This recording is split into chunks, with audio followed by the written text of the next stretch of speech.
বাংলাদেশের এক অসম্ভব মেধাবী ছাত্র, শিক্ষা জীবনের প্রতিটি স্তরে যার ছিল মেধার স্বাক্ষর। ঢাকা বিশ্ববিদ্যালয় থেকে রসায়নে প্রথম শ্রেণীতে স্নাতক ও স্নাতকোত্তরের পর পিএইচডি করার জন্য পাড়ি জমালেন যুক্তরাষ্ট্রে। ভর্তি হলেন নর্থ ডেকোটা স্টেট ইউনিভার্সিটিতে। তার নেয়া একটি কোর্স ছিল কোয়ান্টাম মেকানিক্সের উপর।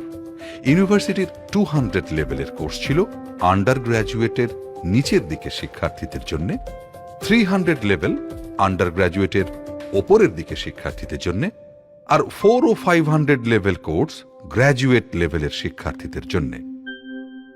কোয়ান্টাম মেকানিক্স ছিল 500 লেভেল কোর্স। এই বিষয়ে তার আগে কিছুটা পড়াশোনা থাকলেও জ্ঞান ছিল ভাষা ভাষা। তবে নিজের মেধা ও বুদ্ধির প্রতি আস্থা ছিল সীমাহীন। কিন্তু তুমি তো এখনো 400 লেভেলের কোর্সই শেষ করনি, সেই কোর্স কোঅর্ডিনেটর